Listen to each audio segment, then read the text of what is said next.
shot. I was just relaxed. I wasn't trying. Darren Till!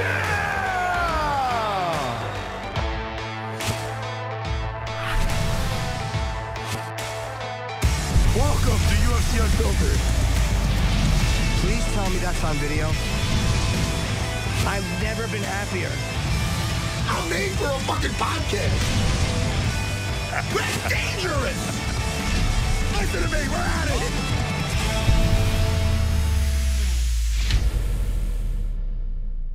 Welcome to UFC Unfiltered. Dean Thomas, listen, our little Jimmy Bird's all flying around somewhere. He might stop in, he might pop in, he might not. We're gonna keep you people guessing, but I got my BFFFFF in here. Oh no, it's not Ray Longo, it's the great Dean Thomas. Dean Thomas, how are you, buddy? I'm good, man, but I can't stop laughing, man. There's something about you. It's not serious. I don't know what it is about you, man. Why you just always make me laugh. Well, that's a good thing, because you know it is a good thing. Hey, Dean Thomas, you know what I'm doing right now?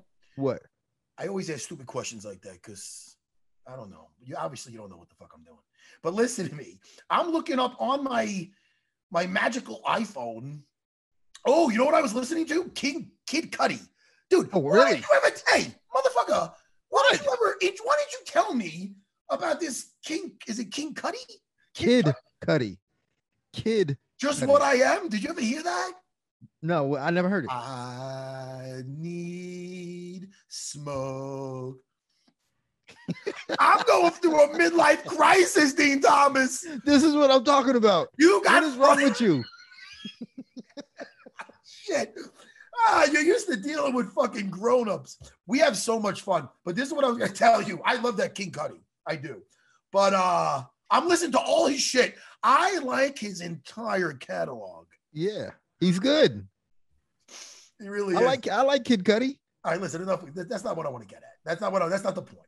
The point is, did you ever see these like these what is it? The drop it challenge when the girls are like the bus. Oh yeah. And then they drop down. Uh-huh. That's not what I'm looking at. What I am looking at, my good friend Dean Thomas, is really the reason why I have you on here. Is Dana White looking for a fight? The Houston episode. It's called Return to Houston. I didn't know we gave themes to these motherfuckers. I didn't know that neither. When did these happen?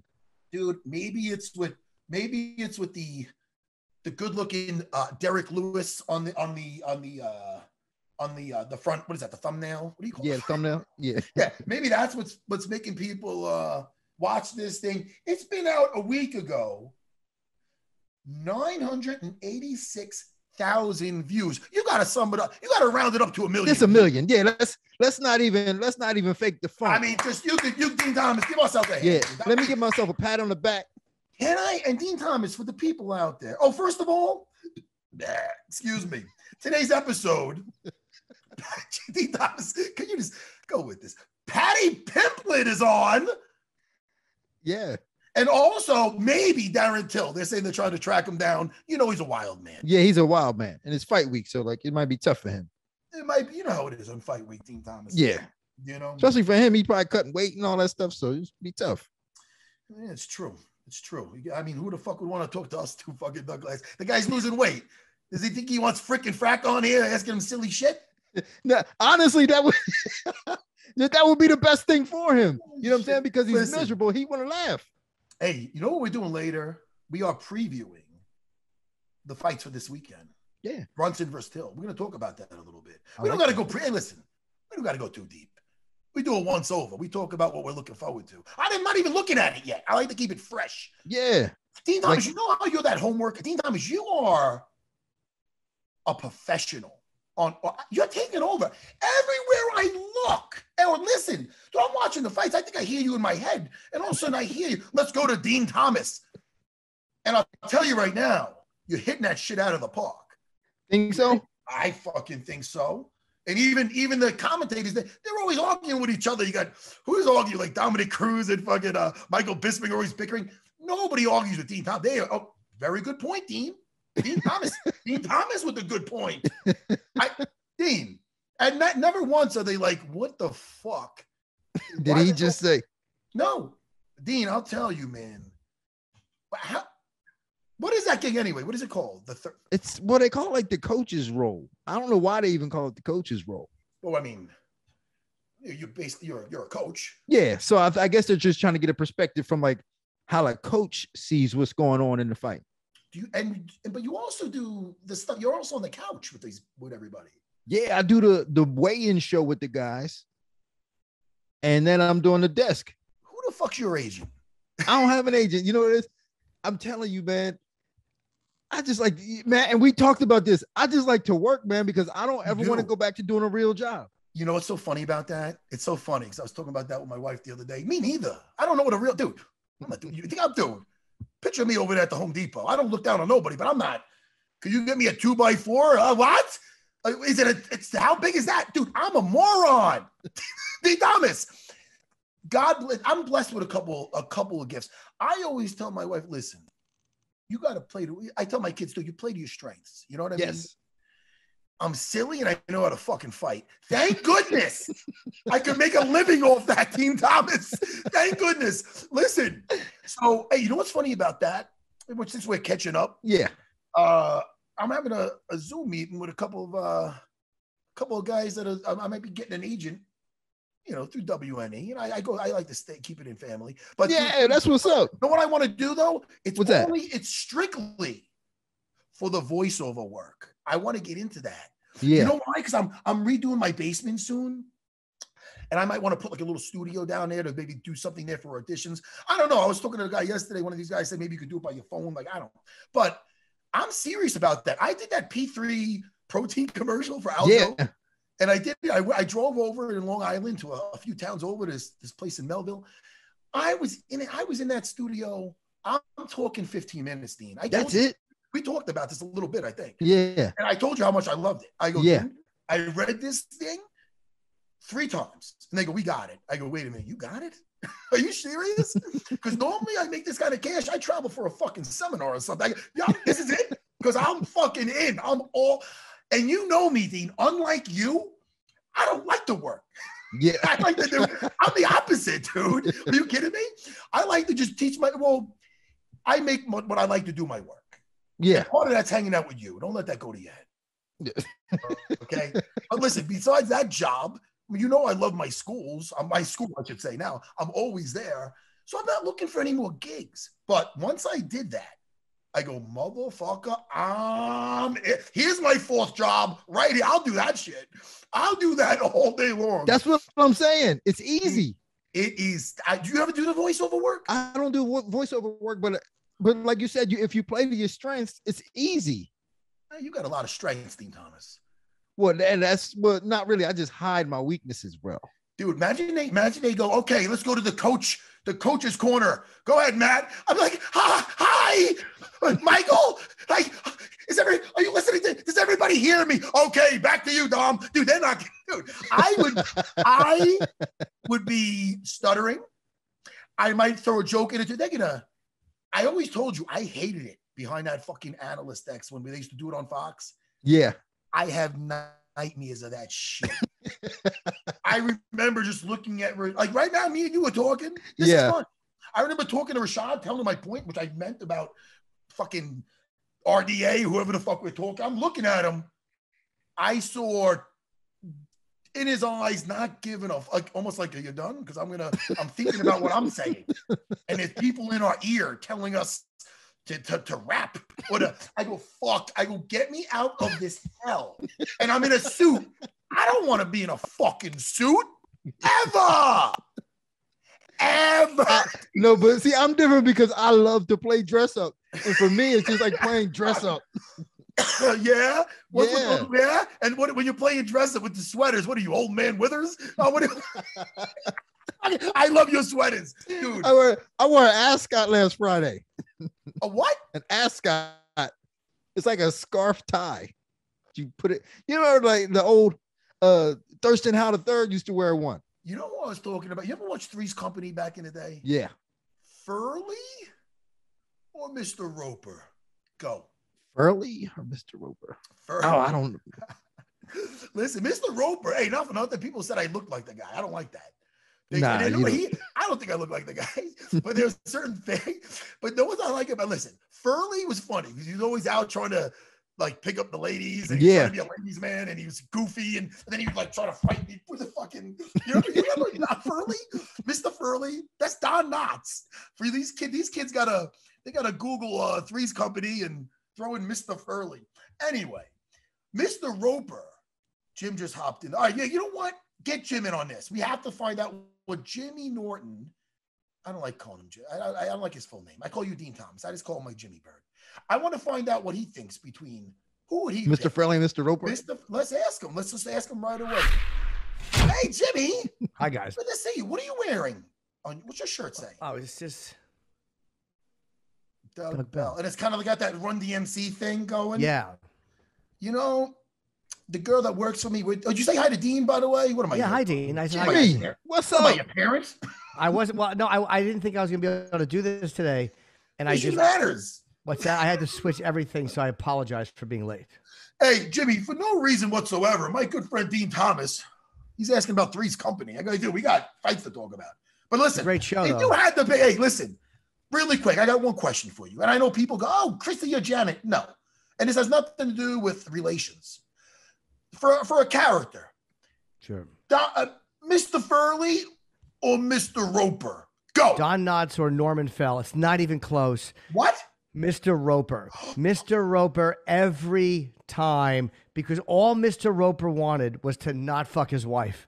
Mr. Roper was the best. Helen would always try to get some Mr. Roper dick, and he would always say something mean and then smile at the camera. Mr. Yeah, he Roper would always ruled. break the fourth wall. That was my favorite part. Yeah. When he broke the fourth wall. He was the best. I thought I was alone on this, and I liked Furley. I liked Furley, but Falk, listen, usually somebody coming after, it's a hard act to follow. He followed it fine. He followed it, but yeah, fucking Norman Fell. When he would better. stop and he would break the fourth wall and just just laugh and goofing on his fucking hag wife, but not for nothing. Not to be a perv. I bet you his wife. But listen, what's it? Mrs. Furley? Helen Roper. Helen Roper. All right, listen. Chrissy, Janet, or Helen Roper? Honestly, I would fuck Jack and Larry before Mrs. Roper. Mrs. Roper. Imagine the enthusiasm of Mrs. Roper. Yeah. Okay, guys, let's get this going. on. Oh yeah, MMA she's business. she's not that bad. Her hair was a little fucked up, but she's not that bad. Yeah, we'll get more effed up. Yeah. Listen to me, guys. Stop. Let's just not be weird. Can we talk about some MMA action? Well, we have our guest in the room. Holy shit, Jimmy! First guest, Who? Paddy Pimblett. I want to get to know him, Yeah. and so does the whole Unfiltered army. Yeah. Stop calling it that, Dean Thomas.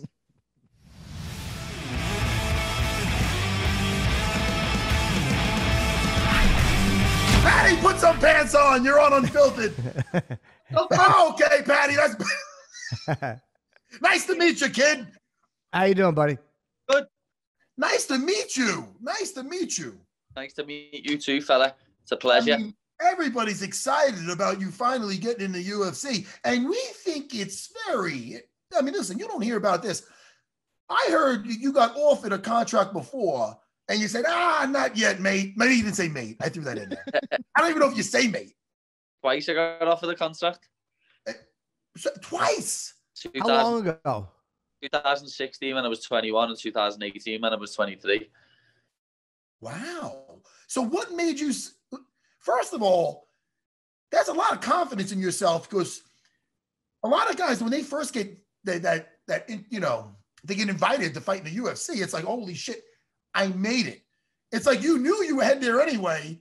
You just wanted to clock in some more time. Yeah, I've said it in multiple interviews now. It wasn't a question of if the UFC were going to sign me. For me, it was when. So I just knew it was coming anyway. I knew if I turned it down then, in the future they're going to come back for me, because look at me, man. Look how marketable I am. You know what I mean? I've got the look, the personality, and I can fight like fuck. Fuck yeah. Oh, my man came with the swag. Yeah. But The risk is such a great risk too, because like a lot of college athletes will get offered, say, to go with the NFL or whatever, and the risk they take in continuing in college is an injury. So you risked almost an injury, like, but you said, no, I'm going to keep fighting and I want to come into the UFC ready.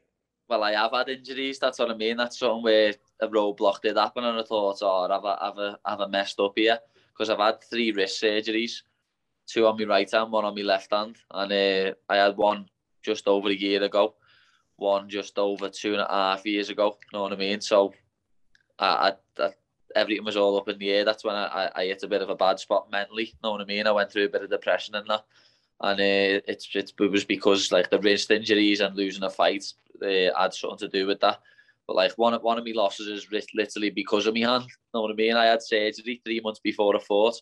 I should never have fought. My hand wasn't healed, but that's just the fighter in me. You know what I mean? I wasn't pulling out of a world title fight in my home city, and I had a fully clinched rear naked choke on in the first round, and I couldn't finish it because my hand never had the strength in it.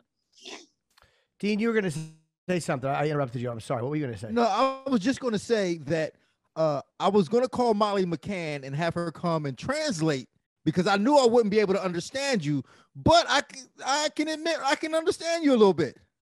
Yeah, I'm not that bad. Know what I mean? I don't need elocution lessons, lad. People can understand me. Yeah, I like your look. You got that, like, you're like the 5th Beatle look or some shit. I'm looking at that hair. And I'm trying to put that hair on me, and now it wouldn't look good on me. No. It looks good on you though, Paddy. That's I am the 5th Beatle. I'm here to take over America just like they did. Good for you. Paddy Best. Call you Paddy Best. Now, you had said Khabib you think was kind of, you thought he was not the best lightweight of all time, but not the best UFC fighter. Who do you think was a better UFC fighter? Who did you put above him? John Jones, GSP, Anderson Silva, Mighty Mouse. Not a UFC. Oh, Fade. Sorry, go ahead, Paddy. Go ahead. Anybody else? He's not a UFC fighter like but Fedor. I'd probably have Jose Aldo above him too.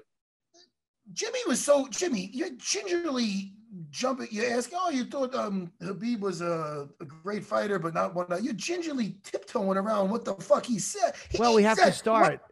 You just. Oh, I know. Oh, of course, yeah, because we're having a chat. So I mean, see, I even got a little British too. We're having a chat. Yeah. And if they had a row, I would like to know about it. Jimmy, I don't play just a tip. Can I get in on this? Go ahead, but I don't like to go balls deep immediately. I like a little tip action. I go balls deep with my new friend Paddy. Listen, enough of that shit. He called Khabib one of the greatest ever. Now, this is ballsy. This is what he called him. This is ballsy. The Karen of MMA. Explain yourself, kid. Talk to us, Paddy. Just don't understand how you can go on a podcast called Hot Boxing with Mike Tyson and then complain about him smoking cannabis. Like, what planet do you live on, bro? It's called Hot Boxing with Mike Tyson, lad. And like, when I got about it, I'm not going to shy away from a question, lad. Anyone asks me a question, I'll answer it honestly. I don't care what all the little fanboys have got to say about me.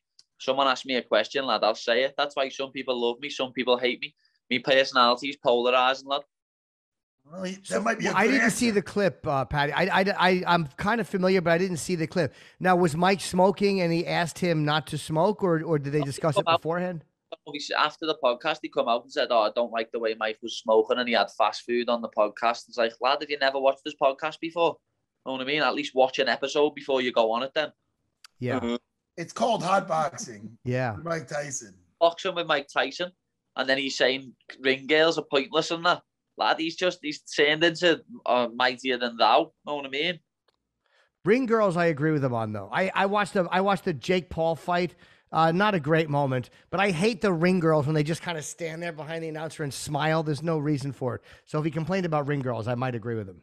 You watched the Jake Paul fight. I'm disappointed in you.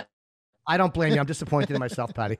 You have every right to be disgusted with me if you feel it, because you're not wrong. I think he said, I know what, I heard what Paddy's talking about. Khabib said something like he was on another one, Cristiano, maybe a soccer player. He was on some other podcast. He goes, he was very professional. He kept it professional. He goes, at Mike Tyson's place, he had like smoke on the table. He probably had some weed on the table. So I don't think Tyson really gives too many F's nowadays. It's funny. At one point, Habib, I seen a little like clip of it. Habib and what's his name was on it. I go, first of all, it's bad when I go like this. Henry Cejudo. Yeah. He's the only guy. I go, oh, he's the only guy shorter than me. I know. But they were on it and he goes, oh, Mike, did you have this fight in like in 1990? Is that when you fought something? And Mike says, like, he literally just shrugged his. I have no idea. He looked at him like he was crazy. No clue. And then Habib looked back at him and he's like, oh, they were discussing when he had that fight. Listen, wow, they didn't think they're going on fucking Larry King. I mean, it's fucking. It's Mike Tyson. Right, exactly. Not Barbara Walters. It's fucking Mike Tyson. I don't fucking know, Paddy. Listen, I think it's also about his, the whole, it's a different, I mean, he gets uncomfortable when he was sitting with his father watching the ring card girls. I think it's just a different culture when it comes to that. Yeah, it is. It's completely different. And like, I'd never bring anything like religion up or not, because it's just not on that I want anything to do with. You know what I mean? So it's Karen is fucking funny though. He was complaining about weed on a hot boxing thing. Like, if Mike Tyson asked me to go on that podcast, I'd be passing him the blunt back. Like, that's simple. I'd be on him. Paddy likes to have a good time. In fairness, he might have thought hot boxing was a boxing reference. He might have thought hot boxing had something to do with the fighting. When you growing up, did you fight a lot? I'm not sure what type of an area. Liverpool is a little bit tougher, I think, than people give it credit for. Like, what type of an upbringing did you have? Did you fight a lot in the street, or were you kind of? No, I didn't have like no street fights, and I was a very small kid. I've only grew over the past few years. Even like 5 years ago when I was fighting for a featherweight, I was very small, and I had a few fights in year 7, which is first year seniors. That's about it. Like, there's some bad areas in Liverpool, but I'll be honest, man, isn't that bad, lad? Well, where do you get this confidence from? Like, you're an extremely confident young man. Like, your confidence just exudes and busts out the roof. And I'm trying to figure out where you get this from. It's just inside me. I know where I've seen my future. I know what my destiny is, and like, I've always said that I'm going to be a UFC world champion. I want to bring the UFC to Anfield, which is my football team stadium. I've always said it. Like, when I was 16, when I was fighting amateur, there was a forum for people like on the UK MMA scene, and I was 16 years of age. I would think it was 5-0, and I put a post on there saying I am the best amateur bantamweight in the country. Does anyone dispute this? And people put names in, and I just ticked them names off the list and went 9-0 amateur and went pro when I was 17. What made now the time? Why now? Why 26? Why now? Why not a year ago? Why not? Is it injuries, or is it just? Well, yeah, I've had a few injuries in the past 2.5 years. I've had 2 surgeries, one on the right wrist, one on the left wrist. So I had to get over them, and I had to obviously win more fights. And when I won my last fight in March, it's the best performance of my life, to be honest. I looked good everywhere, striking, wrestling, on the ground. And as I say, it's me physique now. I'm a man now, and working with me S&C coach, Paul Reed, he's just turned me into a different specimen. I'm a different kind of animal now. Like, back then when I won the world title at 21, I didn't do any sort of strength and conditioning. Then when I fought for the lightweight world title at 23, I didn't cut any weight at all. I was just walking around lightweight. And I noticed it when I got in the cage with my opponent, and he cut 7 kg overnight when we got to the later rounds. And obviously I went into that fight with the fucked up hand. Now, Vendramini, didn't you say that you weren't familiar with him, and that you didn't really, that you had the coaches just kind of watch the tape? Is that normally how you approach an opponent, where you don't concern yourself, you let the coaches do it, or are you typically someone who will watch a little bit more tape on somebody? No, I don't go out my way to watch tape. Like, we have a lad in the gym, Carl, who does breakdowns for us. So I've got a 17-minute video there of Vendramini, all the things he's good at and what he's bad at, what he gets caught with, what he throws a lot. And that's gonna pay dividends, because I'm gonna have him biting at all sorts, and he's not gonna like it when he gets in there. But yeah, I'd never even heard of him until this fight got put to me. He, in my eyes, he's 1 and 2, because his fights outside the UFC don't mean nothing. Because when you're fighting taxi drivers and delivery boys in Brazil, that doesn't mean nothing to me. Right? Yeah, he's 1 and 2 in the UFC. And now, is there an additional pressure you're feeling now? Like, fighting the UFC, is there any additional pressure with the new press, or no? No, Nothing at all. I've fought in my hometown in front of 10,000 people in the packed out Echo Arena. I've sold that out myself. So there's no pressure compared to fighting in there in front of your own fans for world titles. This is going to be a walk in the park. When did you know this was your calling, Paddy? When did you know? After your very first fight or when you first started training? When did you know? Well, when I first started training, I immediately wanted to fight. I done my first competition about 8 months in, which was 10 years ago the other day. 10 years ago, a few weeks ago. I'm going to put that picture up tomorrow, actually, as a little throwback. Me and my dad, while I've got a skinhead, getting me first place. And obviously there, and I was composed in that tournament when I was only 15. And I just half knew there, but then I had my first fight when I was 16 on a week's notice against someone who was 24, who'd already had a few fights. And I just grapple fucked him. And I just knew from then on that this is what I was meant to do. What did you say you did to him? I grapple fucked him. Oh, you grapple fucked him? Yeah. I grapple fuck every day. I still do that at 47, Paddy. I give you hope. Later on, I'm going to go grapple the fuck out of grapple fuck a few of my black belts. I like that grapple fuck. I've grappled with one of your black belts in Henzo's, lad. Oh, what's his name? Rao. Jason Rao. Unbelievable. Jason Rao he's world class. Hey, listen. Unbelievable. I'm letting you know right now that he's a world class guy. Yeah. He's such a nice guy. He's full time at my school. First time I rolled with him, he caught me in like a minute. I was like, I'm not having this. And I went at him, and because I went at him, he subbed me like 4 or 5 times. And then I rolled with him a few days later when I had me head on properly, and it was a lot tighter. Yeah. But I think he still caught me again. He's fucking class. You know what's crazy about that, Paddy? A kid like that never has to take a punch. He doesn't. Now with the grappling world, like they could just do those grappling matches, and back in the day, like it was always meant for combat, like for fighting. But now these kids like Gordon Ryan, Gary, like the guys who I know Gary Tonin's going the MMA route, but like these submission grapplers, they could do that. Like that kid Jason's phenomenal, and he has no interest at all in MMA. He just likes to take people's legs off and arms off. He got me in a few leg locks. Like, to be honest, them heel hooks that he's got are good. Yeah. Well, listen, to make that guy is, it's not like you went with the best guy in the town. He's like a world-class motherfucker. Yeah. It's amazing with the jiu-jitsu, the levels, and how unassuming, right, Paddy? Like somebody might look at you and you don't look weak, but they might see you in a club or something. They go, look at that guy with his little, what is that, an English haircut? They might get a little silly.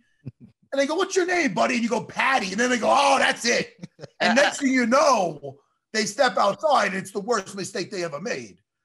Yeah, well, luckily enough for me, in Liverpool, most of the city knows me, so that doesn't happen where I'm from. You know what I mean? So I haven't really got to worry about nothing like that.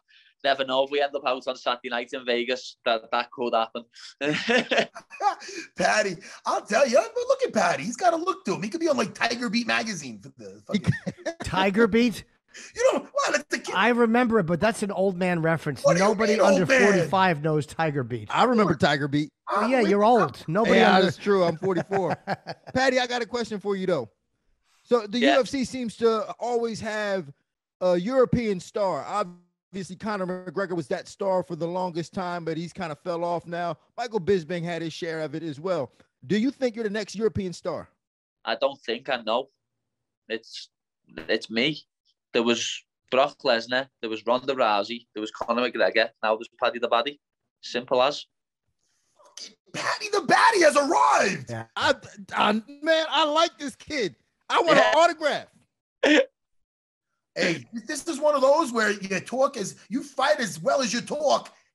Fucking superstar. Luigi's gonna find out that I fight as good as I talk. A lot of people think I am just talk, but I'm gonna hate him on Saturday night. If I don't get the first round finish, I'll be very disappointed.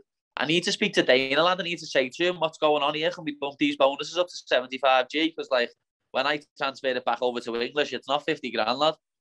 Right, because you go back to pounds. You go to pounds and you lose a little bit. I lose a bit. So I need these raising.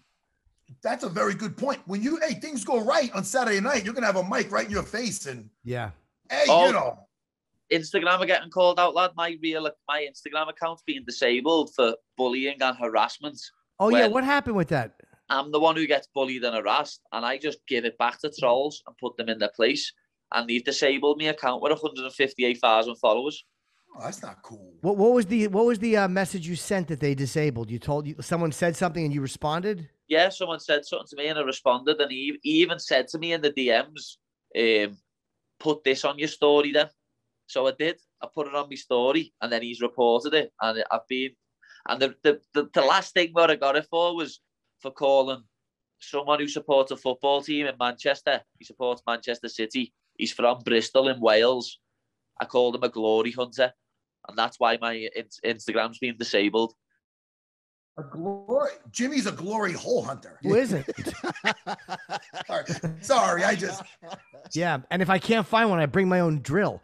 Now, why would they disable you? Isn't that the worst part? Like, a guy who would never have the balls to say that to your face says something to you in a DM and then reports you so you get in trouble. Isn't that just kind of everything that's wrong with people? Ridiculous. Every time I put people on my story, it's in retaliation. Know what I mean? It's where they've put something about me, so I put it back. I'm one of them. You say something about me, I'll say something about you. Know what I mean? So and they've took my account down. They said I've had multiple warnings, but every single time it's trolls attacking me, and I just right. So I won't be calling no fighters out in my post-fight interview. I'll be calling Instagram out. Dude, I'm with you, Paddy the Batty. Yeah. It's okay to bully the bullies. That's okay. Yeah. We don't bully the innocent people. Once in a while, I'll throw Dean Thomas in a headlock, but you don't bully Dean Thomas. I'm fucking around. No, but listen, these guys who think they can just poke at a bear, they're gonna get fucking swiped. Exactly, and that's my livelihood, man. My Instagram's where I earn money off sponsors, and I promote my fights, and they've took it away from me. I've had to make a new Instagram. Luckily enough, I'm up to 30,000 on that, but it's not 158k, and all the memories that I've lost. Like, I've got years worth of photos and videos on there of my life, and they've took it away from me because they're letting trolls win. Now, what is the Instagram? What's your new Instagram account? Paddy the Baddy UFC. Just had to add the UFC on the end of it. Now, have you stopped going back at the trolls? Yeah, sometimes it's not worth it. Yeah. Not worth it now. Know what I mean? I just want my Instagram back, and I'm just going to start restricting people's comments and blocking people. The most annoying thing is I help people on my Instagram. I'm always sharing charity stuff, helping sick kids. I'm a big advocate for mental health. And when people message me saying, oh, I feel down, I feel this and that, I always speak to people back in the DMs. A few days later, I've had messages off people like 3 days after I spoke to him saying, oh, lad, if it wasn't for you messaging me there, I would have tried to kill myself. And then Instagram have took that platform away from me where I'm helping people. Yeah, so definitely don't. It's hard not to. I mean, we get them too, but it's hard not to go back at the trolls. But it's not worth it. And the worst thing you can do to them is to starve them by giving them nothing. Yeah, that's what I've come to the conclusion the last few days, man. Well, about 2 or 3 weeks ago, I put a post up on my Twitter saying I'm not responding to any more negativity, and I haven't since, and I'm not going to. And that's what's annoyed me even more with Instagram. If they give me my account back, I won't be responding to them anyway. But they're just being idiots and not giving me account back. I've done it. I'm sorry, Jimmy, but yeah. I think we've all done it before. Like, as far as answer somebody back, and sure, there's times I'm in a bad mood or something. I see somebody take a shot at me, and I give back a DM, and next thing you know, they're just so happy that they win. They win the second you answer them. So they give you, once you erase it, especially with a memory like mine, I'll forget it. But if I answer it on the spot, the best is just to fucking delete it and not even look at that shit. Negativity is like a cancer. I blocked Dean Thomas's number ages ago. I'm only kidding. No, listen, but the negativity you got to cut out of your life. I mean, that's I'm why not even on fucking Twitter. I'm not even on that fucking shit. I've only been responding to like positive messages off people now because I'm sick of it. Know what I mean? It's just I end up sitting there just on my phone fuming, and me fiance, me family, me friends, and me people in the gym are like, lad, are you just on your phone like that, lad? Fucking put your phone down, talk to us. And I am bad for it, so I've had to stop it now and just respond to the positivity. It's like yelling at the TV. It's addicting. It's very hard not to do. You said mental health is kind of an important something you're a big advocate of. Is there a reason for that? Is like that's something you focused on? Or have you had issues, or is it just something that you care about? After I had my surgery and lost the fight, literally lost the fight because of my hand in front of my hometown, I'd sold the arena out. I was fighting for a world title. I had a fully locked up rear naked choke. Somehow he never went to sleep. But it was literally, if my hand wasn't fucked, I would have been squeezing much tighter. You know what I mean? And that basically lost me the fight. I ended up going full 5 rounds, broke my hand again in the second round as soon as I hit him with a punch. And after that fight, I was just in a bad way. You know what I mean? I was proper down in the dumps. My fiance would leave for work in the morning, and usually I just roll over and go back to sleep. Where after that fight, I was just lying in bed crying my eyes out. Every morning I'd wake up and I'd cry, and I thought about the worst things. I thought about obviously ending it and stuff like that. But as soon as I started speaking to people and got it off my chest, it felt like a weight was lifted off my shoulders. And if it wasn't for my fiance, my family, my gym family, my mates by ours, I don't know where I'd be now. So whenever anyone messages me on Instagram or Twitter saying that they feel like that, I'm always there. I'm always there to speak to someone. And I always put messages up saying anyone ever feels like they don't want to be here, message me. I'll speak to you. You know, speak to your mates. Your mates would rather speak to you about your problems than go to your funeral next week. When you look back at that, oh God, sorry. No, I'm just saying, I'm very impressed at how open you are and honest. Yeah. And that reason alone, you're already a good talker with the fighting. I like how honest you are, because a lot of people feel like this and they're either too proud or they feel it makes them look weak, but you're very honest and you're going to reach a lot of people with that, Paddy. I'll tell you. I wear my heart on my sleeve. Like, some people think that what I do when I'm talking to people is a persona. I'm no Colby Covington, lad. This isn't WWE. I'm Paddy the Baddy. I'm Paddy Pimblett from Iton. Know what I mean? From Liverpool. I wear my heart on my sleeve. What you see is what you get. I don't say not cameras. Everything that you see and hear from me is me. Like, when the cameras are off behind closed doors, this is what I'm like. I don't put on a show for no one. I'm just me. Well, Paddy, look, it's been. I'm really looking forward to this fight. And it looks like you're the opening fight on the main card of Till Brunson, September the 4th on Saturday. So we'll definitely talk to you again and keep doing what you're doing. And again, it's really good to hear you open up and be so honest. And you're a really great fighter too. So we'll look forward to this. Thank you very much, man. I can't wait. I'm going to steal the show. I'm going to be the one everyone's talking about, and I am going to take that bonus home. That simple. Right. Hey, Paddy, it's been a pleasure, man. Good talking to you. No, my pleasure's all mine. Gang of legends. Thank you very much. All right. Good luck on Saturday, man. We'll talk to you again, all right? Thank you very much. Later. All right. Take care.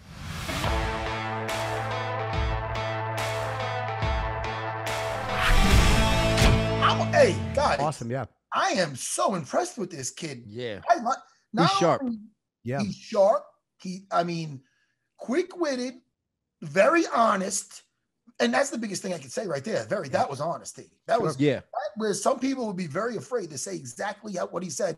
But you could tell it wasn't manufactured. That was how that kid was feeling. And he's just being very open about it. I like that kid a lot. Yeah, I hope he does well, because he could be a real superstar. Yeah. Kid. Yeah, I mean, he's got all the ingredients for stardom. And like you said, if he can just fight, if he has a good showing this weekend, then obviously I think he's going to rise up and he's definitely going to make a name for himself. Yeah, he's 16-3, but he said that you don't count anything before the UFC, which is funny. But he's obviously an experienced fighter. So sometimes when you watch somebody who you haven't seen fight in the UFC, just talking to them makes you root for them or against them. I mean, sometimes you have nothing to go on because you haven't watched them fight in the UFC. So, I hope he does well. Even if he loses, I hope it's a good fight. I hope he has a good showing. Why does Dean Thomas have for the last 10 minutes, I've seen a shit-eating grin on his face. Dean Thomas, What do you have in your back pocket? What are you going to come at me with? Look at you. No, I ain't got nothing to come at you with. I'm telling you, just something about you, man. Like, your face just makes me laugh. Like, every time I see you, you just make me laugh. Dean, can I tell you? I'm going to tell Jimmy, because God knows he hasn't watched. The latest episode is up to 1 million views. Yes, it is. Looking for a fight. The Dana White the return to Houston. Okay. Yes, I liked it. And can I say the star of the show? You're looking at him, not me. Look upper Dean Thomas. Dean Thomas, yes. Stole the show.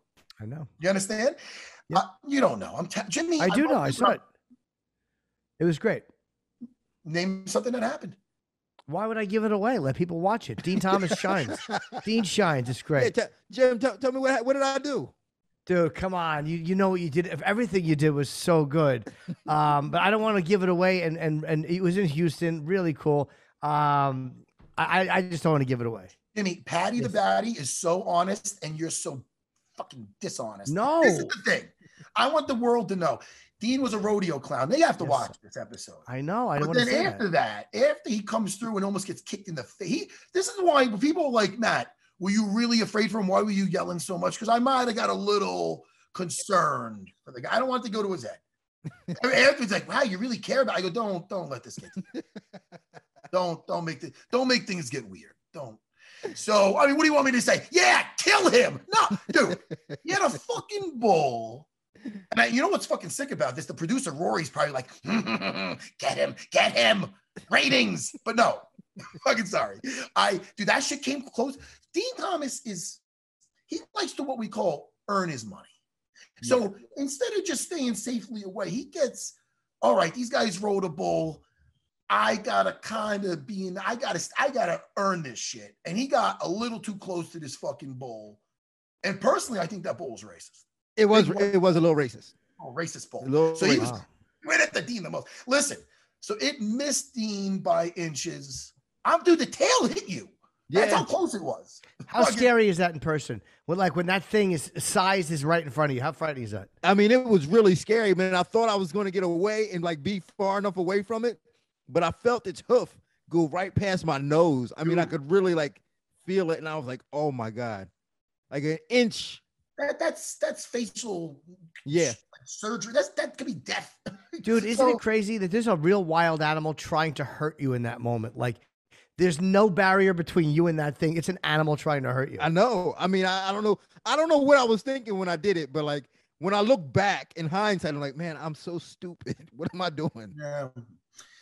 That's what I felt about actually riding that motherfucker. But even Dana, that's why people got to give Dana a lot of fucking credit, because Dana rode on that bull too, dude. And he did that shit. He did that shit around my age now. He did that probably when he's like 47. So it's like, fuck, I'm not getting back on that motherfucker. You know what I mean? It almost stepped on his ribs. So after the show, after Dean did that, you go to a clip of Dana going, Dean's the best. Dean does everything. And then you go through all the fucking shit. See, I think of the show, I think of all the positive things. I think of Dean drinking the fucking snake fucking tequila, drinking the fucking hot thing, eating the hot dogs. You did all the Fear Factor shit when I think about it. I know, man. You know why? Because you wouldn't do any of it. You was like, they were like, Matt, do this. You'd be like, hell no. I'd be like, oh. When it comes to eating stuff, I get weird. Don't get me wrong. Hot dogs? You wouldn't eat hot dogs? I'm not eating a hot dog. I would do it I earned my stripes.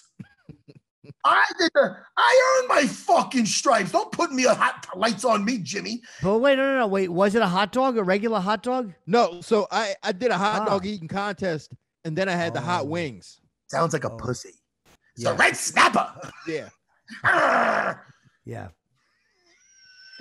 So the hot dog eating contest. By the way, every hot dog you eat, they said you lose 35 minutes of your life. I know. I'm looking at death any day now. Any moment. How many did you eat? I didn't. You know what? I thought I was going to eat a lot more. I didn't even eat that many. I had like maybe 5. They wanted me to do it. And I'm like, okay. And then I go to the producer. I go, look, I got a funny bit. Dude, it's the worst bit ever. I had them bring me like a little pizza. So when we're on the stage, everybody pulled it off. I go, look, I really got a pizza. And then it's not funny, but I ate the little pizza. I ate the shit out of that pizza. And these guys he's throwing up. You should have glued 3 of the hot dogs together and sat on them. That would have been a great fucking. You just want to sit on a hot dog, Jimmy. Listen. Hey, you know what, Jimmy? Always perverted. Jimmy, sorry, yes, excuse sir. me. One day I'll find my core. Listen, this is the thing. I feel horrible. You should feel horrible. You should. Right. You brought up the goddamn Tyron Woodley fight the other day, and I wanted to talk about Giga fucking Chikadze, yeah. I mean, come on, man. I don't even think we got so. We were talking to Michael J. White. Yes, Oh, really? For an hour, he was great. Was he really? Is it Jay or Jai? We both think say it differently. I think it's Jai. I think Michael Jai White. He was great. Talk for an hour. Amazing. No kidding. Jay? I heard he could really fight too, man. Wait, hold on. D. Yes. Thomas, see if you're picking this up. Michael what? Jai. Michael what? Say White. Jai White. Jai? Jay? Jai. Jay. Let's call. Forget it, Dean Thomas. Dean Thomas, we were once here. Wait, it's Michael J. Jai. Jay. Jai. Let's call the. All right, we're back. I'm sorry, Jimmy. We can cut that out of the episode. No, you have to leave I it. miss Dean Thomas. By the way, does Dana know that the last episode got a fucking million views? I'm sure he knows. I'm sure Eric told him. I'll text Eric to remind him. Please let him know that show has got fucking legs. It's got legs. It's in a week, 1 million views. I know. I should put that show on No, HBO that's when Max. You guys chime in and don't just fucking look at me No, like a bird. I agree with you. That's It's got HBO Max. in 1 week, 1 million views. Thank you, It's got Dean. legs. Hold on, I'm looking at Jimmy. That should be on HBO Max. Thanks, Like Jimmy! literally, it probably could be, but maybe Dana likes to keep it online for whatever reason. I mean, I'm sure that show could be on ESPN or HBO Max or something like that. I think it could be a lot of places, but I think when you get like if you get like if you get like an alliance with something, they got kind of a say. So no, if it's like Dana White looking for a fight, no one's gonna tell Dana to be in a scene. Dana does what the fuck he wants. So that's a good thing about it. People know what it shows. It shows that if Dana wants to chill and just put me and Dean Thomas on some fucking missions like Bosley from Charlie's Angels, Yes. he could do that. He could sit back, jump in at the fights, do what he wants to do, and then fucking Well, Dana's out of his mind. He's worth $1 billion and he's getting on a boat. Like if I had Dana's life, I would do nothing but sit in a comfortable chair. I wouldn't do any of the shit that he does. None of the physical, dangerous stuff. But I guess you get bored doing nothing. I don't know. I pay a motherfucker to have fun for me. Well, we've been informed. Antonio came on. He was nude on video, and he told us that Dean is leaving in 10 minutes. So, Darren Till, before we get him, Dean, we wanted you to plug your stuff if you're going to jump off, so at least you get your plugs in. Well, my plug is to watch Dana White Looking for a Fight, the last episode, so we can get 2 million views. I love that. And I just shot another episode of the Dean Diaries with none other than Robbie Lawler, and that's going to be out right before his fight. So y'all definitely got to check that out because that is magic. When is that? When is this fight coming? His fight's on the 25th of September. That's so great. Yeah, Nick Diaz. So Diaz, in the next 2-3 weeks, that episode will be coming out. So make sure y'all check that. Dean Thomas, please come back, dude. Yeah. Anytime, dude. We need you on here more often. Yeah, I know, man. And I say it every time, but this time I'm for real. I'm going to come back again soon. All right, brother. Hey, dude, Dean. All right, y'all. With or without facial hair, you look great. Me, I look better with the facial hair. Yeah, I agree. We'll discuss that. That's something we'll discuss on the next show with us. Yeah. All right, y'all. Y'all be cool, man. Tell Darren I said peace. See you later. Later, buddy.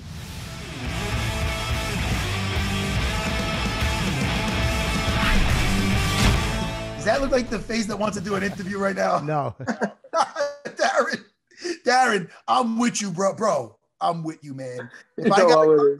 good to see you, Darren Till. Hello, how are you, Matt? It's good to see you, mate. Dude, it's been too long. Yeah, But it has. listen, all I know is it might as well be a fucking hospital bed. When I'm cutting weight, I'm a happy guy now because I'm a fucking fat retired guy. But when I was, because I'm eating lasagna now, but when I was cutting weight, if I had to get these two fucking knuckleheads coming in, hey, Darren, I'd want to reach through and smack the fuck out of us and get a cannoli. How you feeling? Yeah. No, I feel good, man. I've just done a run down to the strip and back, so it was quite tough in this heat as well. So I'm just feeling a little bit tired. How far of a run is that? So where we are, so to jog to the Venetian, that's where I got, is 60 minutes, about 5 miles, 6 miles. So it's a solid run. Oh, wow. You're way off the strip. Okay. You're still living in England, no? No, we're in Vegas. No, I'm sorry. You're living in England, though. Yeah, I live in England, yes. How do you like it when you're coming out here? You're not used to jogging in the sunshine too much. No, I'm used to it. I've lived in hot places. Like I used to jog out every day, every morning in Brazil when I lived there. So To be honest, I like training in the heat. I like the sensation you get from it, like the sweat and like the just, just like when I'm jogging out there on the strip and I just know how hard it is. That just makes it a little bit mentally more better for me. That makes sense. Back home, it gets a little gloomy. How do you keep the motivation when you go out? When I'm out, like right now, I'm looking out. It's in New York, but it's a gloomy as fuck out. I'm like, I'm always caffeined up and out of my mind. But when the sun's out and the birds are chirping, it gets you a little bit more. Yeah, I'd say England is that, because Liverpool and like places like London and Manchester are beautiful places, but the only thing that makes it a little bit worse is just that it is more gloom and doom than like sunshine. So, but we've had good weather this year, so I'm not complaining. And when we get good weather in Liverpool on the riverfront, it's lovely. It's beautiful. It is beautiful. So, I would never leave Liverpool. I love Liverpool as a city. I think it's amazing. So you'll leave to fight or to go to a training camp, but you actually want to stay there. You have no desire to actually leave there full time. No, I mean, I'll travel the world. I'll go to America and do my training camps and stuff. But I do love Liverpool as a city. It is a special city. How long can you be away before you start to go like, fuck, man, I miss being home? Like, is there a length of time where you start to tap out and you go, I got to get home? No, never. I don't. Doesn't matter to me. If I'm somewhere and I've got a job to do, then the job needs to be done, doesn't it? This is not one of these things like, oh, I'm away from my kids for 4 weeks. I'll shut the fuck up. You know what I mean?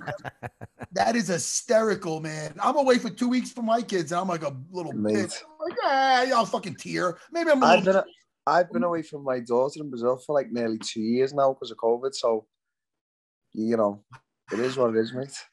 And it's tough. It's tough talking on the FaceTime with her as well because she's a child. She's got such a small attention span. Mm-hmm. So like we don't get much. Like it's hard. Wait, where is your daughter? She's in Brazil. Oh, you did say Brazil. Okay. Is there a travel ban going in there? I know that they've had a real tough time there. Brazilians don't give a fuck, man. They're on the red zone. Yeah, they don't care. So you haven't been able to get in. No. Even for family stuff, they don't allow. Like if you have a negative test and you have a family there. I mean, I wouldn't know how to go about that. Maybe there's some like registration or something I'd have to do, but if I could look into it. But I'm sure that maybe this is all coming to an end. Maybe the next few months I'll be able to go. Hopefully. When you did live there, how long did you live in Brazil for? 4 years. Oh, that's a lot of acai. That's a good time.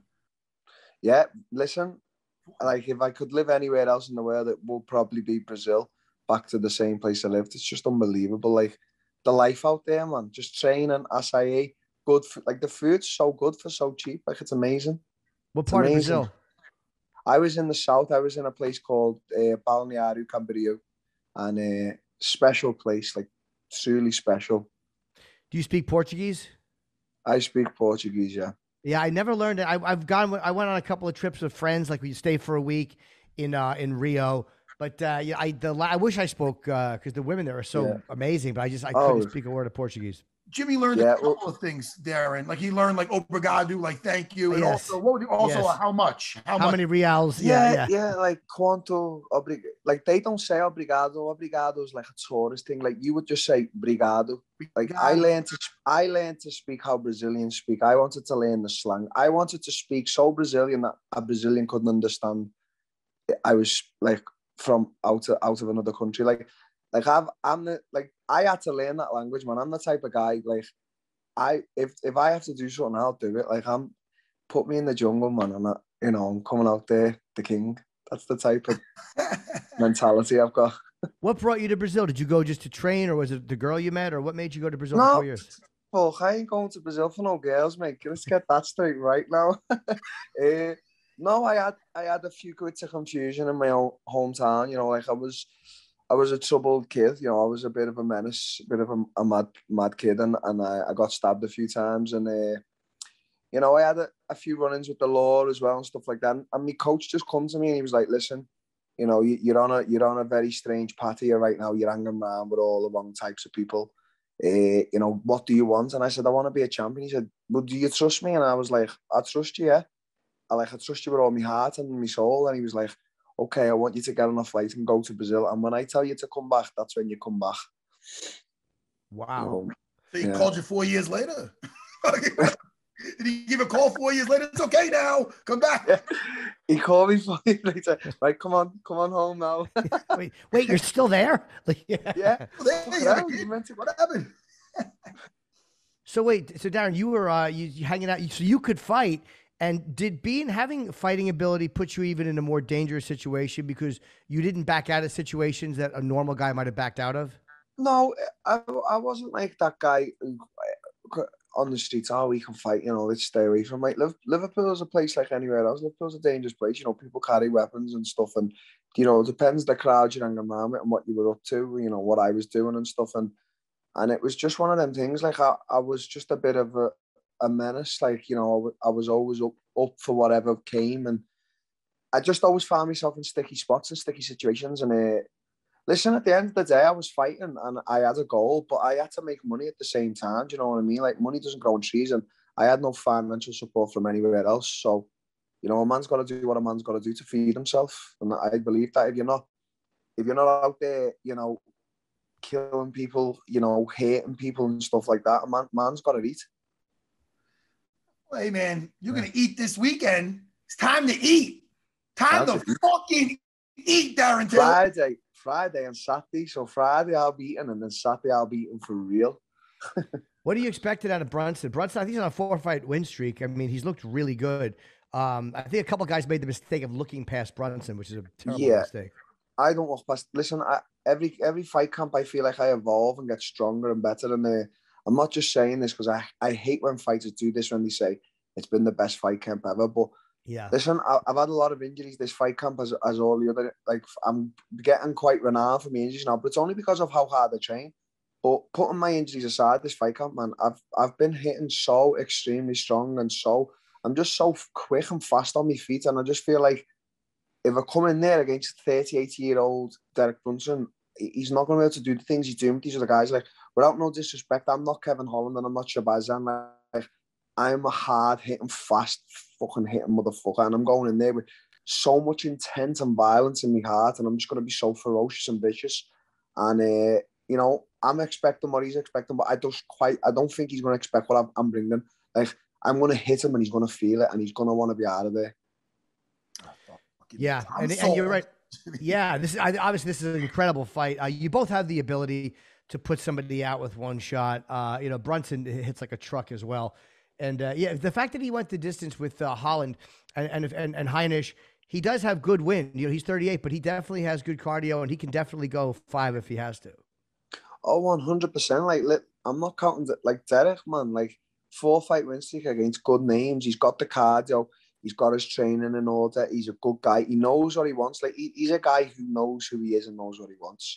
And so I'm going in there, man. Like, this is a top contender fight for me. He's on a 4-fight win streak in a tough division. Yeah, it's a great main event, man. It really is. Because you are, he's look, he might have like a fucking decade on you, but this is the best Brunson we've seen. I mean, it'll take the best Darren Till. This is exciting, and it's not so easy to put him down, Jimmy. You don't think Darren Till knows how to sprawl? You ever see his fucking hips, Jimmy? I didn't say Darren Till couldn't sprawl. Don't put me and Darren in. He's firing up Darren. Listen, but I'm just thinking. I know Derek's got to be thinking, all right, I don't want to catch those fucking meat hooks. He might want to try to put you down. Yeah. I think he's going to try. I think that's going to be his goal. Like, get close, go like try for like a single leg body lock, stuff like that. He does that well. He's a strong guy as well. Listen, a fight's a fight, and Matt, me being a big fan of you and all, like, how it is, this fight game, mate, and you can lose in any way, which and whatever way. Like, look at the Whittaker fight. We were so close, and then one takedown switches it up. Like, and I'll give Whittaker his props in that fight. He wanted it a little bit more than me in that fight. Like, I didn't let my foot off the gas, like off the brake. Like, I was a little bit too cautious and just a little bit more work rate for me. And I know I'll take that fight. Now, if I think of that, in my opinion, him and Adesanya, they're the two best. So that makes me the third or the first because I know I'm the best. So the top 3 middleweights right now are me, Adesanya, and Whittaker. And I'm sorry to come out to say that, but I've had 2 fights at middleweight and I've fought 2 absolute killers, and I've beat one and I've lost a close decision to one, like literally on a takedown. Like, listen, and I know where I am in the sport. I know what I bring. Hey, and man, what do you could gain? I'm just saying, Jimmy, you could gain fight IQ through studying and you know, putting time in the gym, but you really that's what they say about the vets. That's why TRT is illegal, because it brought them back to guys with the most, they gained the most fight knowledge and IQ, and it brought them down to competing at like a younger age. So like you're getting all that knowledge like that. Going those fucking 5 rounds with a guy like Whitaker, like what you said right there is, you know, that knowledge you gain from that is fucking. Of course, 100%. Was there a reason you kept your foot on the brake a little bit? And were you aware of it when it was happening, or is it something that you realized after the fight and look back on?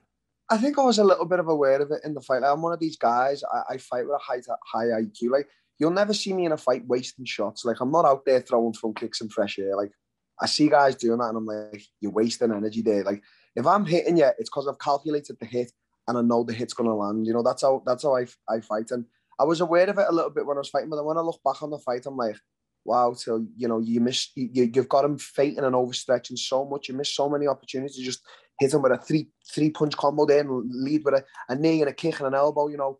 But these are stuff I learn. Like, Whitaker's what, 30, 29, I'm 28. Like, I'm learning with the best. I believe I am one of the best, and I believe in the future. Anyone can say what they want. I believe I will be the best in the future. Like, listen, I want to die, and I want people to still say my name. I want it to be like, you know, that type of effect. And I'm a man who wakes up with purpose. You know, every day I wake up with a purpose in life, and I've got a purpose. I'm living for purpose. Well, Darren, look, you're a really fun fighter to watch. Just as a fan, I love watching you fight, and this is a great main event. And it'll be interesting to see if you win. What do you think you need to do to get a shot at Adesanya? Nothing. I'm the way what Darren Till brings, apart from in the middleweight division, is I'm the second star guy, so one fight away from a title shot. But I'm not rushing it. Listen, right. Him and Whitaker are booked, so maybe Cannonier can get it after this fight when I beat Derek Saturday. So, you know, I'm always one fight away from a title shot, but I don't need to rush. I'm happy and I'm content with myself. And as I say, I'm young. Yeah. I like that interview after one of your wins. I forgot exactly what you said, but I remember it just sticks out in my head. They'll all fucking get it. I don't fucking care. And something like that. They'll all get it. I can't what'd you say? I'm gonna do that, Sappy. What do you? They'll all fucking get it. They can all fucking get it. What'd you say? They're all fucking getting it. I don't care. Anyone, anywhere, anytime. Look at that shit, dude. The nipples are hard, Darren. We're watching this weekend. I can't fucking wait. We're happy you're back, bro. Yeah. Thank you, Matt. I appreciate you for having me on. Thank you, boys. All right. I'll talk to you soon, man. Take care, brother. Be good, Darren.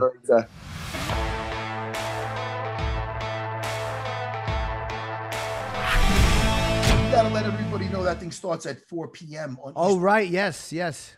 Because I'll tell you right now, dude, they'll all fucking get it. I can't do an English accent. Not me neither. But all I know is I like Paul. What's with me and the English people? I like both. These guys are 2 straight shooters. Yeah. Yep. And what about Paddy? That dude won me over. Yeah, he was great. Holy shit, man. Yeah. First of all, the haircut alone goes, oh, what's going on with this guy? That's very Liverpool, yeah. Very Liverpool. 1960s Liverpool. Now, Matt, you wanted to discuss Barboza, Chikadze, which was a great fight. Chikadze is just, I mean, again, you took him. I took Barboza. We both took Barboza. You know what it was? I thought Barboza, kind of like he did with the Felder fight, like he was mixing in some takedowns. And Paul is not an easy guy to take down. But he would mix. And I think Paul got that decision. But I remember thinking Edson might have got it when they fought in Abu Dhabi or whatever. Yeah. But I thought that might have been more of the game plan. But he wasn't handing in the takedowns. I'm not saying that's the reasoning, but let's give it to Giga, man. Oh, amazing. He looked great. He looked great. You got to be happy for him. So I remember we got to so much in that last episode. I was thinking, I'm like, did we even discuss that? Because that guy I feel bad because a lot happened that weekend. Right. This guy might not be having the props he deserves. He took out Edson Barboza. Yeah, he did. The one time I don't pronounce his name right. He took out Edson Barboza and Giga. I mean, you know, he might be the next big thing there. You know, I mean, he really came through. Yeah. You know, that was a big test, and he came through with flying colors. Yeah, he did. You're absolutely right, Jimmy. Yeah. So what else we got, Jim? Good, buddy.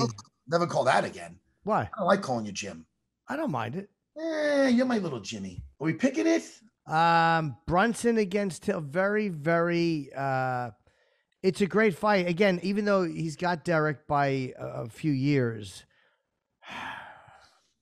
I don't know, man. I'm bad with this. I know. I'm going to take Brunson's on a 4-fight win streak. Go ahead. I may have to go with Derek just because by a decision, because his cardio has been so good and he has been so difficult to beat lately. And again, he has gone through four really, really good fighters he's beaten. He has a way. Derek Brunson has a way of figuring out guys' game plans and shocking people. Having said that, after talking to Darren right there, I feel he did his homework. I think so too, sure. And I think he's going to win a decision. Okay. You're going to go Till decision. I'll take Brunson. I think Brunson figures out a way. Again, this is where these guys who are in their late 30s have seen everything. And you're right. Figure out quickly what it is that you're doing and just figure out a way to do something a little bit better. So, yeah, I'll take Brunson by decision as well. Oh, by the way, last night on the Contender Series, a lot of good fights, dude. Really good fights. And 5 contracts awarded. Amazing. Including 1 to a losing fighter. So, read off the names really quick. You can do it quicker than me. Mirzakhanov and Brito, Altamirano and Fletcher, and Candelario was the losing fighter. I think that's the first time that they've done that. I like it, though. Did you see what David said? And it's like, I think it was the right thing. It was the right thing to do. I felt that kid won. I feel like that kid won. He's talking about Candelario. Yeah. He won. So I gave them both a shot. Hey, man, look at that. Yeah. I like that too. I mean, it's like, and Matt, before we go, just when you look at the card, hold on. There was a fight that I wanted to touch on real quick. Tercios against Haysan. That was what an incredible fight that was. The fourth fight on the main card. And Rodriguez beating Kevin Lee. That was a great card. We talked a little bit about. I know you talked about Mearshart, but what a great card that was. So Sabatini. Who did he go versus with the leg lock? Jamal Emmers, and he won by heel hook. And it's funny because Emmers was about, listen, I know what I don't like, Jimmy, as a jiu-jitsu man, a foot fest. Like, you know what I mean? I get in 50-50, I get the fuck out. That means when both are like, I don't play. I'm just not, unless you live on those legs and you're confident with escaping and getting your own leg lock. Yeah. Somebody once said 50-50, I don't like those odds. Yeah, me neither. Fuck that. I'm not fucking with it. I'll get out. So Emmers chose to stay in there and go for a toe hold because he felt he had a good grip on it. It looked, even with the gloves, could be a little bit of a different grip with those things. So he looks like he was getting a decent grip on it, but it wasn't. When you get that toe hold, it's got to be, when you turn it, those toes are going the opposite direction, totally opposite. Right. That heel should be right towards your chin. So you see, he was trying to get a good grip on it, but he stayed in there too long, and who knows, the damage got done to his leg. So with those leg locks, if you feel, hey man, I might have his leg, and he's going for yours, might is not good enough, get the hell out. Yeah. But good job, Sabatini. Yeah. Sabatini. Anyway, that's for another day. Jimmy. Yes, sir. What do you want to plug, brother? Just new Chip merchandise up. The Halloween stuff is now available. Very scary shirts at chipjefferson.com. Get yourself a cameo on the website, not the app. And I'm going to be performing coming up next week. I have 2 shows in Chicago. I have Detroit. I have Buffalo, Philadelphia, New York coming up, as well as Boston and Connecticut. I got a bunch of dates in the next 4 months. Fuck, Jimmy. Yeah. It's crazy, dude.